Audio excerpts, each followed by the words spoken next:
안녕하십니까, 박정호입니다. 네, 이번 방송은 카카오뱅크, 크래프톤, SKI 테크놀로지 세 종목에 대해서 이야기해 보도록 하겠습니다. 영상 하단에 좋아요 한 번씩 눌러주시고 이야기 시작해 보도록 하겠습니다. 세 종목 모두 이제 상장한 지 몇 개월 안 된 종목이다라는 것을 좀 체크를 해볼 수가 있겠고, 그런 가운데, 그러한 부분에서 이제 좀 파생돼서 발생하는, 이번 주에 좀 주요한 이슈가 있었다라고도 볼 수 있겠습니다. 이슈가 있었고, 뭐 있을 예정이다라고도 볼 수 있겠는데, 그래서 그러한 부분을 좀 점검을 해보고 어떤 내용인지 살펴보는 시간을 가져보도록 하겠습니다. 바로 어떤 내용이냐라고 하면은, 이미 뭐 주말에 기사도 충분히 많이 떴는데 한번 보면은 바로 이것입니다. 보호예수 묶여있던 물량이 풀린다라는 부분이고, 이제 종목이 이제 상장을 할 때 이제 기업 공개를 하고 하는 과정에서 만약에 이제 신규주가 상장하는데 최대주주도 그렇고 뭐 투자를 했던 외국인도 그렇고 기관도 그렇고 모두 다 바로 뭐 매도를 할 수 있게 된다면 주가가 시가만 형성하고 바로 뭐 무조건 빠지는 그런 그림이 발생할 수도 있는 거잖아요. 아니면은 시가 형성 자체도 굉장히 낮게 형성돼 버릴 위험도 있고 하다 보니까 그것을 좀 어떻게 보면 방지를 하기 위해서 일단 기본적으로 최대 주주 물량이라든지 그 외에 이제 투자를 한 외국인 기관의 물량을 이제 특정 기간 동안 매도를 못하게 락을 걸어 놓는 게 이제 의무 보호 예수다라고 볼 수 있겠고, 그래서 이제 의무 보호 예수는 이제 의무적으로 좀 락을 거는 거고, 또 추가로 이제 자율적으로도 이제 신규 상장 종목에 신규 종목에 이제 관심을 많이 유도하고 또 주가를 어느 정도 받쳐주기 위해서 기존에 다른 투자자들도 이제 요청을 하고 또 그거에 수락을 하면은 이제 이 기간 동안은 매도를 안 하겠다라고 또 하는 부분이 발생한다라고도 볼 수 있겠죠. 그래서 어쨌든 이제 신규 상장 종목은 결국에는 이제 신규 상장하고 그러한 보호 예수들이 풀리는 구간들이 분명 계속적으로 발생을 하게 된다라고 볼 수 있겠고, 그런 가운데서 그 이슈가 부각될 때마다 출렁이 좀 하방으로 나올 수가 있겠다. 물론 그 하방으로 나올 때 그 물량을 강력한 호재로 다 해결하면 또 다른 흐름이 나오긴 하겠지만 기본적으로 하방 압력이 발생한다라고 보실 수가 있겠습니다. 그래서 보면은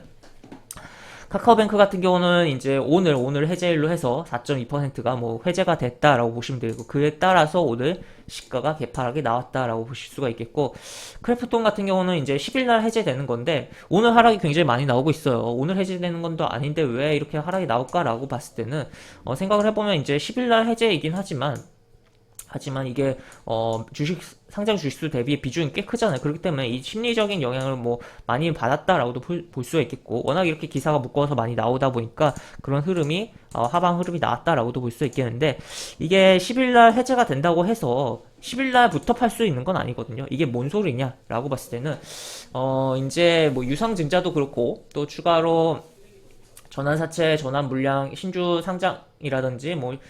신주 인수권 부사채에 대한 뭐 신주 청구에 따라서 신주를 상장을 한다든지 뭐 여러 가지 케이스들이 있는데, 그래서 완전 상장 첫날인 그런 종목이 아닌 이상은 이제 기존에 상장되어 있던 종목이 뭐 신주를 발행한다든지 뭐 그 외의 권리가 뭐 생성되는 부분이 있어서는 이게 어쨌든 주식 거래라는 게 우리가 뭐 바로 HTS 내지 MTS에서 매수 매도를 빨리빨리 할 수 있긴 하지만 결국에는 플러스 2일 구조가 있다는 거죠. 그래서 결국에 우리가 오늘 매수하고 오늘 매도했다고 해도 결국 이틀 뒤에 체결이 다 되는 거라는 거죠. 그래서 이제 출금도 이틀 뒤에 할 수 있는 것처럼, 그러다 보니까 그것을 역으로 생각하면 그럼 이틀날만 이제 결제가 제대로 되면 체결이 되면 되는 거기 때문에, 만약에 예를 들어서 유상증자도 그렇고 전환사채도 그렇고 전환사채 전환 물량도 그렇고 그 해당 날짜가 예를 들어서 10일이라고 치면은 그 이틀 전부터 해당 매도를 칠 수 있는 여부가 있다는 거죠. 그러다 보니까 크래프톤 같은 경우도 오늘이 이제 10일이 아니라 이제 8일인데 또 불구하고 오늘부터도 어떻게 보면 이 물량이 나오고 있을 가능성도 있겠다라고 볼 수 있겠습니다. 그래서 여러 가지 뭐 생각을 해봐야 되는 측면이 있다라고 보실 수가 있겠고, 추가로 이제 SKI 테크놀로지는 이제 상장 주식수 대비 비중이 굉장히 높은데 결국 모회사 최대 주주의 물량이 포함된 부분이에요. 그렇지만 그럼에도 불구하고 이거 감안 안 하고 보더라도 10% 넘는 비중이 해제일이 11일이다. 그래서 11일날 뭐 변동성이 개파락 변동성이 나올 수도 있긴 하지만 아까 이야기해드린 그런 논리를 생각을 했을 때 내일 이제 영향을 받으면서 주가가 일단 오늘도 어느 정도 개파락이 나오긴 했어요. 그리고 양봉이 나오고 있긴 한데 내일 영향 많이 받으면서 물량이 쏟아질 우려도 있다라고도 볼 수 있는 거죠. 그래서 그런 측면에서 이렇게 좀 바라볼 수가 있겠다라고 보시면 되겠고, 지금 뭐 이 기사만 띄워놓고 좀 여러 가지 이야기를 해봤는데, 이제 차트로 좀 넘어가서 살펴보도록 하겠습니다. 차트로 보면 카카오뱅크 같은 경우는 현재 이제 시가를 이렇게 만들어 놓고 보시면 이제 상장을 한 이후에 상장 첫날의 저가를 제외하고 가장 낮은 저가를 오늘 만들었다라는 거 체크를 해볼 수 있겠고, 현재 이러한 이 부분을 이탈할 경우에 이 저점을 중요하겠는데, 이 저점 좀 쉽게 깨지 않을까를 좀 생각해 봐야 되는 상황이다라고도 볼 수 있겠습니다. 특히 그리고 이렇게 내려오다가 조금 이제 가격이 완만해지고 20일 이동평균선 처음으로 돌파를 했는데, 그 이후에 제대로 지키지 못하고 우수 쏟아지는 흐름이 별로 좋은 흐름은 아니다라는 것을 좀 체크를 해볼 수가 있겠으며, 또 추가로 이제 과거 뭐 해외 사례를 봤을 때 인터넷 전문은행으로 초반에 상장 초반에는 이제 곽강을 받았으나 결국 은행이라는 게 결국 규제가 굉장히 많은 산업이기 때문에, 그러다 보니까 은행의 그런 밸류를 따라가 버리는 부분도 보였다라는 거죠. 그래서 카카오뱅크가 진짜 뭐 뭔가 다른 뭔가 액션을 많이 보여주지 못한다면, 지금 뭐 고객도 많이 확보를 하고 뭐 열심히 잘 풀려가고 있는 상황이긴 하지만, 그럼에도 불구하고 시장에서의 그런 밸류를 인터넷 전문은행성의 희소성에 대한 부분보다도 어떻게 보면, 그리고 또 최근에는 이제 토스뱅크도 생겼잖아요. 그런 부분보다도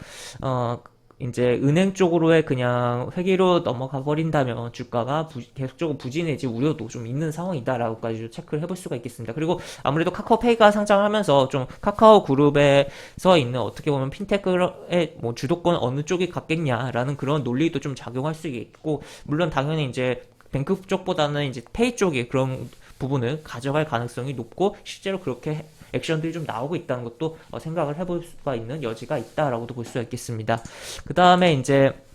그래프톤을 넘어가서 보면, 그래프톤 같은 경우는 뭐 흐름이 나쁘지가 않았고, 저번에 뭐 굉장히 뭐 좋은 흐름도 보였었어요. 그렇지만 이런 음봉이 좀 출현하고, 사실 이 음봉이 굉장히 뭐 흔들어주는 부분의 음봉이었다 보니까 별로 좀 꺼림칙한 음봉이었긴 했는데, 그 다음날 바로 양봉을 나오면서 흐름이 나쁘진 않았다라고 볼 수 있겠고, 그렇지만 음봉이 연속적으로 출현하면서 떨어진 흐름이 나왔고, 다시 한번 재차 반등 나오고, 여기서 어떻게 보면 더 이렇게 가줬어야지 흐름이 개선되었을 텐데, 지금 이쪽에서 이러한 흐름 개선이 제대로 안 발생하고 오히려 빠지고 있다. 그리고 11월 초부터도 어느 정도 보호에서 물량 풀린다는 이야기가 기사화된 부분이 있다 보니까 사람들이 어느 정도 발을 빼는 흐름에 부분이 발생한 거 아니냐, 주가 빠질 걸 우려해서, 그러다 보니까 이렇게 내려온 거 아니냐라고도 뭐 생각을 해볼 여지가 있다라고도 볼 수 있겠습니다. 그래서 뭐 최근 매매 동향을 보면은 연기금은 꾸준하게 어느 정도 사줬는데, 연기금 같은 경우는 이제 시가총액에 의해서 이제 시장을 추종해야 되기 때문에, 그래서 뭐 매수가 들어왔을 수도 있고, 그 이후에 뭐 다시 파는 흐름이 나오고 있다라고 볼 수 있겠으며, 외국인 최근에 뭐 오늘 이제 잠정치로도 팔고 있고, 최근에 이제 조금 들어왔다가 다시 금요일에도 좀 매도를 했던 부분이 있었다라는 것까지도 체크를 해볼 수가 있겠습니다. 그래서 지금 신규 게임에 대한 기대감도 있긴 한데, 그 기대감이 전에 미리 주가가 많이 빠지고 있고, 그런 배경에는 또 보호 예수 물량이 해제되는 부분이 영향을 주고 있으며, 심지어 이제 10일날 해제일이긴 하지만 사실 오늘부터 매도가 좀 나올 수 있는 부분이 작용하고 있다라고 정리를 해볼 수가 있겠습니다. 그 다음에 또 SKI 테크놀로지, SKI 테크놀로지를 보면은 현재 이 종목도 이제 개파락을 살짝을 했고, 그 다음에 살짝 밀렸다가 일단 이 종목은 양봉을 보여주고, 금요일에 고가도 장악을 하는 흐름이 나오고 있어요. 그리고 또 차트를 좀 크게 보면은 지금 그러한 위치가 이쪽에 잡아줬던 위치와 어느 정도 일치가 하는 부분이다라는 것을 체크를 해볼 수가 있겠습니다. 그래서 여기서 이제 잡아줄 만한 위치에서 좀 잡아주고 움직임은 나오고 있는데, 최근에 매매 동향 수급적인 부분이 그렇게 긍정적으로 풀려가고 있는 상황은 아니다. 지금 계속적으로 개인만 매수하고 투신, 외국인 매도가 계속 나오고 있다라는 걸 체크를 해볼 수 있겠어서, 만약에 이제 11일날 보호예수 해제 물량이 있는데, 그게 만약에 내일부터 미리 나오게 될 경우 오늘 양봉 반짝 보여주고 이제 돌려주는구나 했다가 이게 음봉 떨어져 버리면서 오히려 저점 갱신하는 흐름이 연출돼 우려가 있다라고 정리를 해볼 수 있겠습니다. 이렇게 볼 수 있겠고, 영상 하단에 보시면 설명과 댓글 부분에 설명과 댓글 부분에 동일한 링크가 이렇게 들어갑니다. 이 링크 타고 들어오시면 제가 운영하는 무료 카톡방으로 입장을 하실 수가 있고, 입장하시면 여러가지 장중 시황 관련 코멘트, 속보 관련된 부분, 여러가지 부분도 올려드린 부분이 있으니까 이 부분 참고해보시면 주식하시는데 많은 도움이 되지 않을까 싶습니다. 이상 박정호였습니다. 네, 감사합니다.